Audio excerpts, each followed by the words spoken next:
वक्त की बड़ी खबर निकलकर सामने आ रही है। दरअसल काबुल में तालिबान ने 150 लोगों को अगवा किया है। सूत्रों के हवाले से ये खबर सामने आ रही है। बेहद महत्वपूर्ण खबर है। अगवा किए गए लोगों में अधिकतर भारतीय शामिल बताए जा रहे हैं। लोगों को तालिबान कहां ले गया, इसकी अभी कोई जानकारी नहीं है। तालिबान से जुड़ी सूत्रों से ये इस वक्त की बड़ी और अहम खबर सामने आ रही है। चिंताजनक खबर है। एयरपोर्ट का हाल आपको दिखा रहे हैं तस्वीरों में। आप देखिए किस तरीके से एयरपोर्ट पर हड़कंप मचा हुआ है। आने जाने वाले हर एक व्यक्ति को यहां से देश से बाहर निकलना है। ऐसे में एयरपोर्ट पर भारी संख्या में लोग जुटे हुए हैं।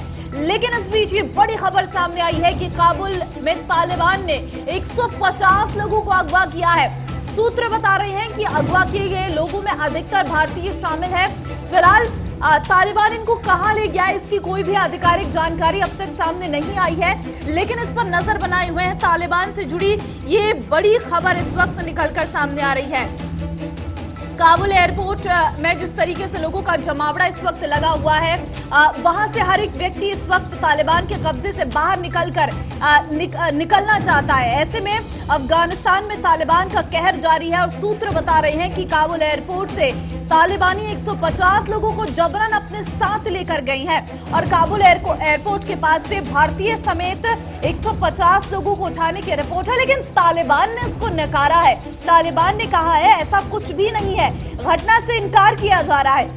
काबुल एयरपोर्ट के पास मौजूदा लोगों से मारपीट भी की गई है। 150 लोगों में अफगानी, सिख और अधिकतर भारतीय शामिल बताए जा रहे हैं।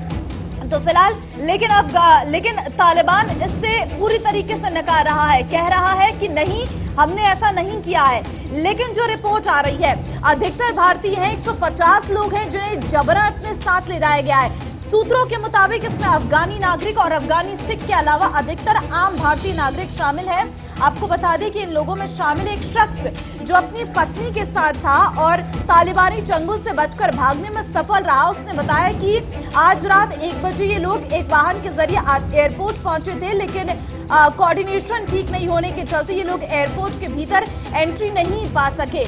ऐसे में सूत्रों के मुताबिक बिना हथियार के कुछ तालिबानी आए और लोगों के साथ मारपीट की, फिर उन्हें काबुल से तारखेल ले गई। और ये शख्स ये भी बता रहा था कि वो और उसकी पत्नी कार से कूदकर भागने में सफल रहे। उसने बताया कि कुछ लोग ही कार से कूद पाए, लेकिन बाकी अन्य लोगों का क्या होगा वो नहीं जानते हैं।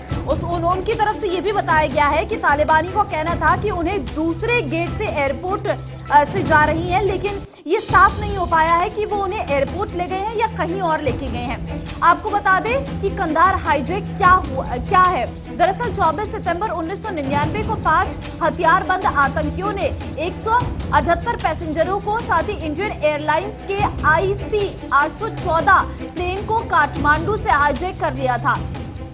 आपको बता दें इसके बाद एयर ट्रैफिक कंट्रोलर ने प्लेन में गोली की आवाज सुने जाने का दावा किया है।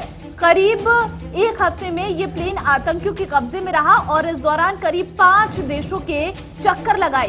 तो कंधार हाईजैक आखिर क्या है वो आपको बता रहे हैं। करीब 1 हफ्ते ये प्लेन आतंकियों के कब्जे में रहा और इस दौरान करीब 5 देशों के चक्कर लगाए गए हैं। फ्यूल भरवाने के लिए हाईजैक्स ने सबसे पहले लाहौर एयरपोर्ट का रुख किया, लेकिन वहां एयरक्राफ्ट को लैंडिंग के लिए परमिशन नहीं मिली।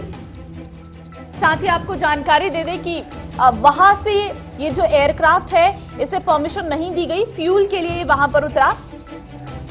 तो फिलहाल जानकारी जो सामने आ रही है वो आपको बता रहे हैं कि डिफेंस एक्सपर्ट भूषण कुमार इस वक्त मेरे साथ सीधे जुड़ चुके हैं। भूषण देवान इस वक्त मेरे साथ सीधे जुड़ चुके हैं। सर, ये जो स्थिति इस वक्त काबुल एयरपोर्ट से सामने आ रही है, 150 लोगों को तालिबान ने अगवा किया है। सबसे पहले तो तालिबान तो साफ कह रहा था कि वो कुछ भी नहीं करेगा भारतीयों को, फिर ये जो 150 लोगों को ले जाने की बात सामने आ रही है, इसे कितना सही माने? बिल्कुल सही बात है ये।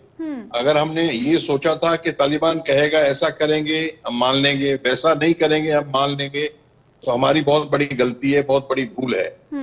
वो तो सब चीज करेंगे अपना वर्चस्व दिखाने के लिए और दहशत पैदा करने के लिए। ये तो पुरानी बात है। वो तो उनको अगर जब तक वो खुराफात नहीं करेंगे, और अनफॉर्चुनेटली इंडिया जो है, इंडियन पर्सनल जो है वो सॉफ्ट टारगेट है, उनको बंदी बना लेंगे, होस्टेज बना लेंगे, और उसके पास वर्ल्ड ओपिनियन के सामने हीरो बन के उभर के आएंगे, हीरो या विलेन जो भी कहें आप।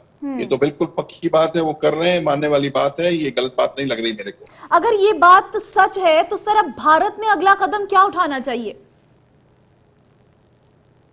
देखिए, ये बैकरूम नेगोशिएशन से काम हो सकता है। जैसे कई साल पहले जो काबुल में हमारा एयरक्राफ्ट हाईजैक हो गया था, ये काम तो बड़ी डेलिकेट तरीके से बैकरूम से किए जाते हैं, और ओपनली फाइट किया जाएगा तो हमारे जो आदमी हैं वो वन बाय वन उनका नुकसान कर दिया जाएगा। इसलिए तो backroom, I am quite sure, मुझे पक्का विश्वास है, हमारी रॉ है, हमारी एजेंसीज हैं, हमारी गवर्नमेंट की एजेंसीज हैं, वो बैकरूम जो के गुट होते हैं उनके साथ जरूर डीलिंग होगी, और उसके तरह ही, उनके थ्रू ही, ये उनके द्वारा ही ये नेगोशिएशन करके ये काम हो सकता है जो हो रहा होगा। अमेरिकी सैनिक इस वक्त वहां पर मौजूद हैं, अमेरिका के साथ तो भारत के अच्छे संबंध है, फिर स्थितियां कहां पर बिगड़ रही हैं? एक्चुअली देखिए, मैं आपको बताऊं, सबसे बड़ी चीज समझने की ये है कि चीन का बहुत हाथ है तालिबान को। चीन चाहे, अमेरिका हट रहा है और चीन आ रहा है, और चीन जो है तालिबान को पैसा भी देगा, उनकी मिनरल्स भी लेगा,